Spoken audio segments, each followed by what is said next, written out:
Human was sitting down in the corner of the cargo bay when Lizra walked in.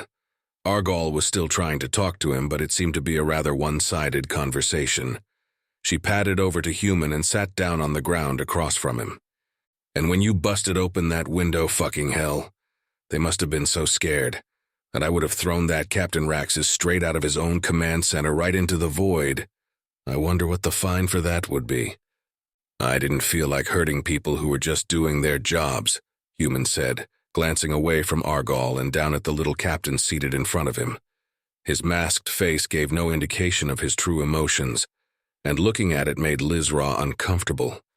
It seemed intentionally designed to instill fear in anyone unfortunate enough to find themselves trapped in its gaze.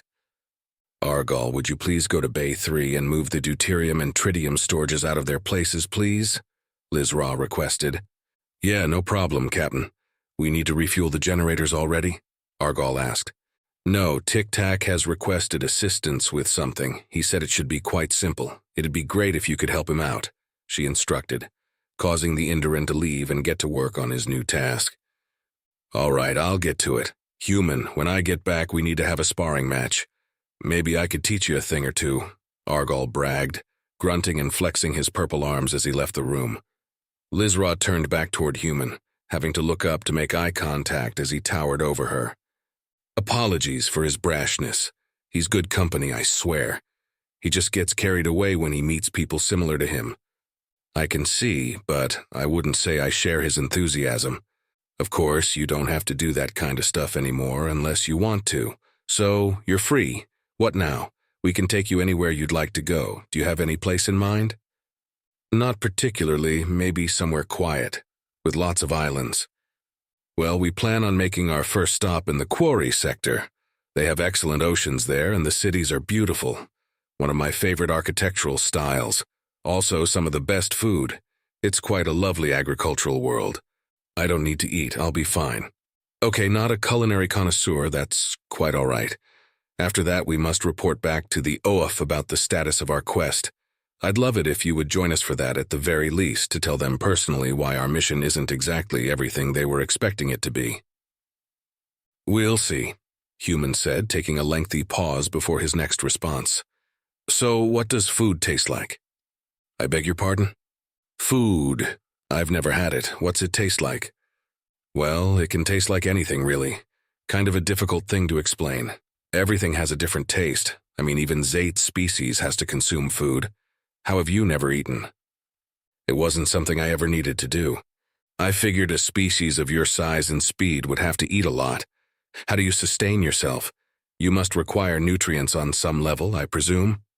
"Supplement injections. It's automatic, saves space and time." "I see. Well, when we get off at the next stop, I could give you some recommendations if you would like. I can't believe you've never tasted anything. I've tasted blood if that counts." "I'd hardly say that counts as food. It wasn't another person's, was it?"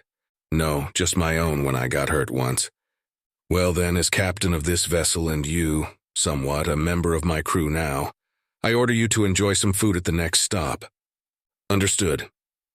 Lizra looked up at the Human with a saddened expression.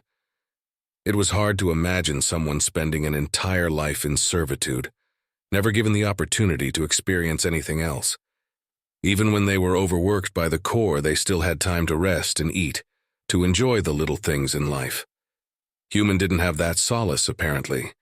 What a miserable existence it must be to never get to enjoy it. It filled her with a deep sorrow, and she wondered what really went on behind that opaque mask. She scooted closer, looking up at Human, trying to imagine what he really was. "What do you look like under that helmet, Human?" "I don't know." "What do you mean? You don't even know what you look like?" "I don't want to. You don't take off your helmet just to breathe real air, to enjoy the feeling of the sun on your fur?" "I've never needed to." "I see. Well, we would never judge you for how you look, Human. I want you to know that. But I will not pressure you into doing something you're uncomfortable with either. We'll be to quarry in a few days. You can relax anywhere on the ship until then." Lizra thought about asking him why he apologized to her the first time they met, but concluded now wasn't the best time to throw another question at him. She decided to leave Human B for the remainder of the day. Maybe he was slowly warming up to her, and soon she could get him out of his shell, both literally and metaphorically.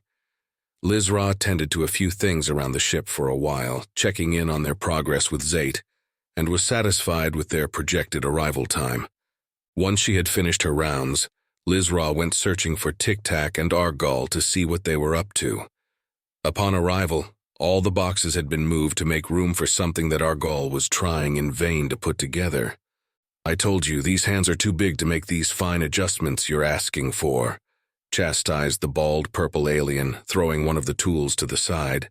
"I would do it myself if I could. You will have to make do with what you have.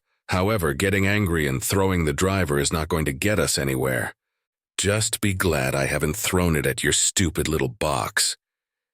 "It wouldn't even dent me, that I can assure you," quipped Tic Tac.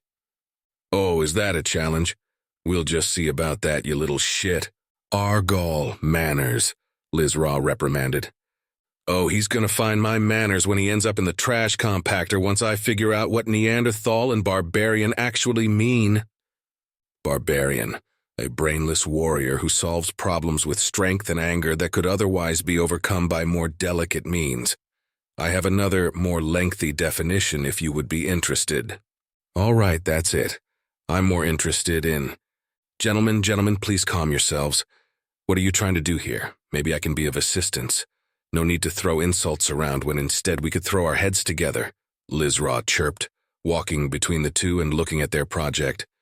"I am trying to instruct the Enduran how to refill my depleted hydrogen isotope stores, but we seem to have met an impasse with the first step." "Okay, and that step would be?" asked the captain.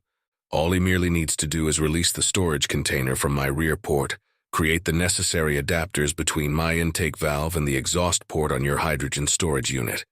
Then proceed to facilitate the transfer of material. 909 is not responding to my requests. Otherwise, I would have him do the operation." "That seems rather long-winded for a first step," Lizra countered. "Let's just break it down into a few easier-to-understand procedures." The three worked for the better part of the evening, creating the necessary adapters from the various spare parts lying around the cargo bay. By the time they were finished, the place resembled something more akin to a workshop than a cargo hold. Once complete, Argall picked up Tic Tac's black box and hefted him onto his shoulder. "No, put me back down. I do not wish to be carried about like some mere cargo again," the box complained. "Would you rather I just leave you here with the rest of your cargo pals? You would be among your people here after all. We have Tictonic, the water supply, and oh, there's Shira, the waste purifier. I hear she's lovely company." "Point taken, just bring me back to the common room if you will. Try not to jostle me." "Don't worry, you're in good hands, computer. I'll contain myself from bumping my barbarian form into every piece of furniture on the way over." Lizra sighed as the two set out back to the common room. Before she could decide where to go next, she got a ping on her interface pad. She pulled the small tablet out of her jumpsuit and saw that Zate had requested her presence on the bridge. When she arrived, she could tell Zate had been working rather intensely with something. Instead of their usual 3 arms, this time they sported 6.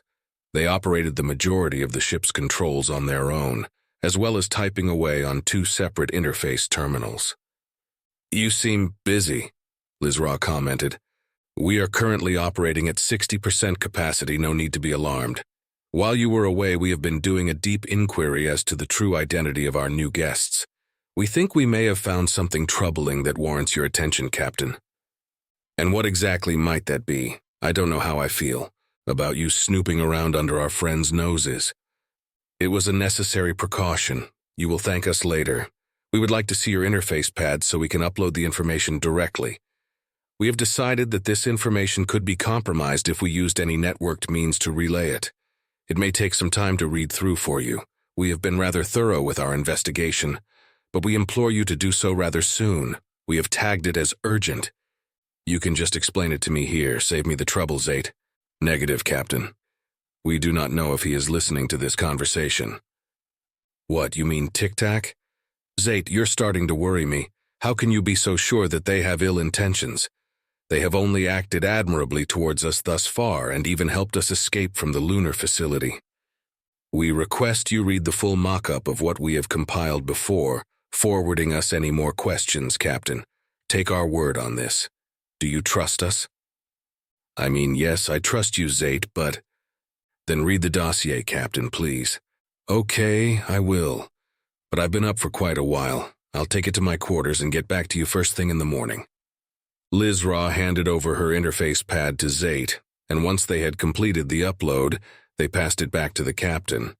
She put it back into her jumpsuit, wondering what could have possibly gotten Zate so worked up to be operating at 60% capacity. That couldn't have been healthy for them. They may be mostly mechanical, but their biological parts needed to rest at some point. Zate seemed certain that whatever was on this pad would change her opinion on their new companions. She hated doubting their true intentions, but she could tell there was more to the story than what Tic Tac had elected to share with her. When she deemed it was time to settle down for the evening, Lizra went to the communal washroom to prepare herself for slumber.